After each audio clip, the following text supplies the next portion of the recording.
Input manually in every single cell?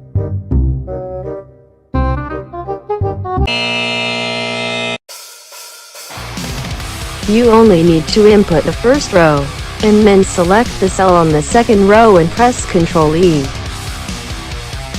That's it. Don't forget to like and subscribe our Facebook and YouTube channel, AnyMode Learning.